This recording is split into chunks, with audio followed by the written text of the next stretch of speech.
break out of it to really actually evaluate what is the I'll take this one to the atheists if you don't mind.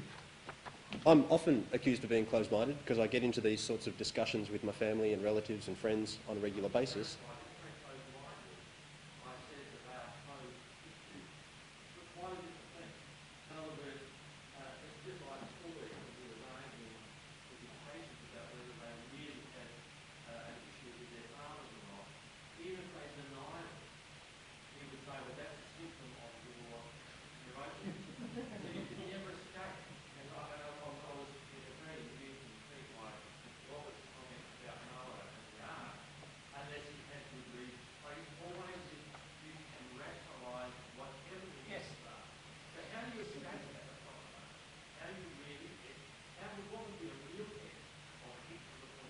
Is there any way of me answering that question that won't be part of my neurosis? Sorry. Okay. The thing that would kick me out of my closed camp would be evidence of God. If God appeared to me, or if someone made a really sound, rational case that God exists, I would have to accept it on its merits, because that's the way I roll. Okay. Well, I suppose the easiest way it could be done is for God to show up and say, I don't exist. But I suppose we would give up the argument position that we have if it could be shown that there was some grand logical contradiction involved in showing God as the basis for objective ethics. So you could say that you could make an argument, a logical argument, in which, you know, like the Euthyphro dilemma, except one that worked and one that applied to our position. But unfortunately, the whole point of our position in the debate is that on atheism, there just is no such argument that does that. There really is no basis for thinking that, you know, we mention altruism, we mention these things as being good. But what makes those things good instead of other things? That's the real question. That's the ontological question we're asking at this debate. And I don't think we really have any really good argument against that at the moment. Okay.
Sorry to hop the questions, but it was my charity comments, I think, that spurred that. I don't want to say that people doing charity within religions aren't charitable, because I think that most of those people would carry on doing good stuff regardless of the state of their faith. I think they're doing it out of themselves, not because of the religion. But I still see that altruism, if I do something good, it's going to benefit me. Apart from making me feel good, because that's part of the human animal, is that we are very cerebral and that we need to feel happy, and doing good things makes me feel happy, so that's a good thing for me. I hope that if I find myself in need, someone will return that goodness. Not necessarily tit for tat with the same person, but I want to be part of a community where that is possible. Sorry, may I follow up? Just quickly. Yeah. So someone who steps in front of a bullet to somebody else, they're being altruistic. Are they doing that to benefit themselves, or how could you explain that action if altruism is only for self-benefit? You can take that one. The thing about altruistic behaviour from an evolutionary point of view is that the animals aren't doing it for themselves, but they're doing it for the species. So the altruistic behaviour, if it's me being killed, obviously it doesn't benefit me because I'm dead, but it might benefit my whole species if by me putting myself in a bullet, I save, for example, Einstein from being shot when he was 2 years old or something, and we don't have all that knowledge and stuff later. So it's not, altruism isn't about doing what's good for you, but it's doing what's good for the species, and that's quite different. Let's go And that's very similar to the Christian and view. people haven't asked questions, and the one here and one there. So start with- My question is addressed to Leigh. Is it true, from my memory from years ago when I read a bit of biology, I read that hyenas, when they have a litter, whatever you call their progeny, when a hyena has a litter, that the result is that only one of the litter actually survives the adultery, and that is the first female who kills all the others in the litter. And I also recall reading that with pelicans, a similar thing happens.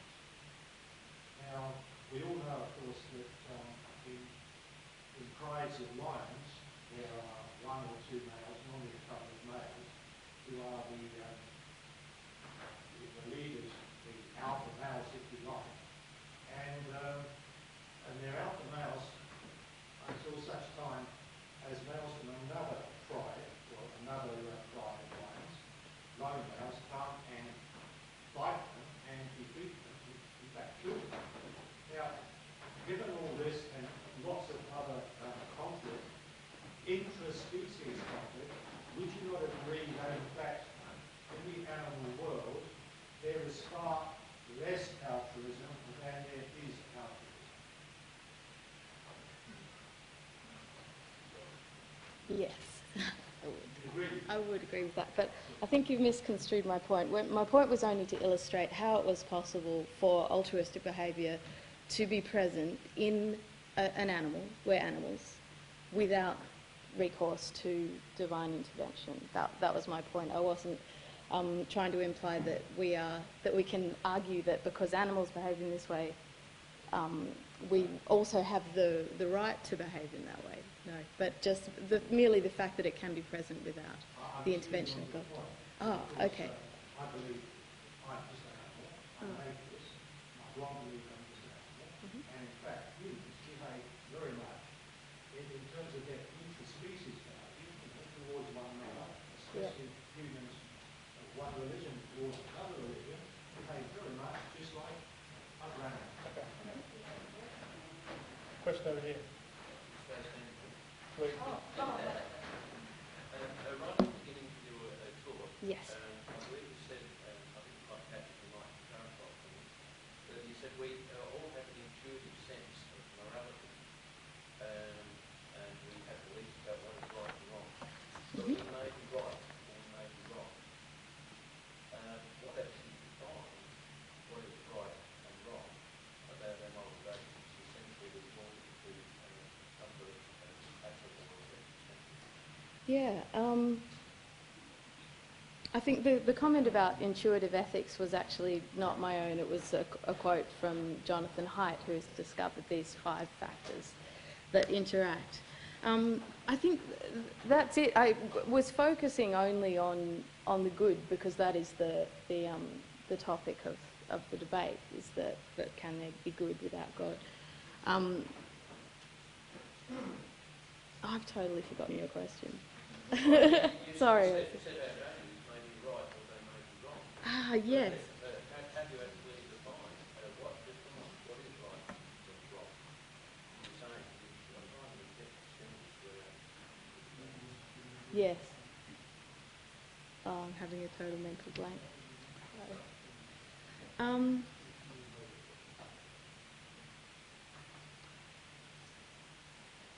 The way that we approach these questions is because of the way that our brains approach them. Like if you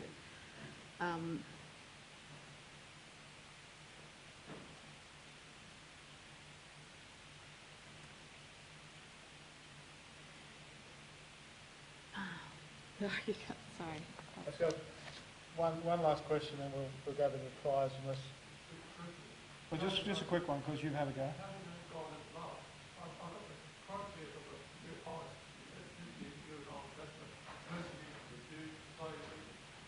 How do we know God is love? Okay, quickly. I think they've answered that question. I think they have. I think by their very statement of their position, they've answered that. Well, it seems to be saying there's no more questions. A whole lot of hands have shut up. So we'll have one up here. The people haven't asked one. One over the back.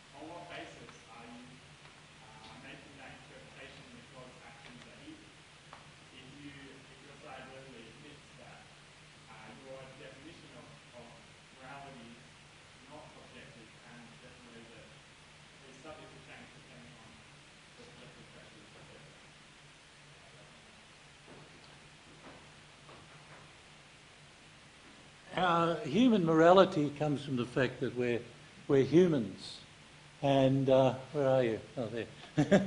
and our humanness gives us this sense of what is moral, and I suppose to that extent it is pretty much common to most human beings, and common across most cultures. The sense of what is good and what is bad, and that's where it comes from our basic humanness.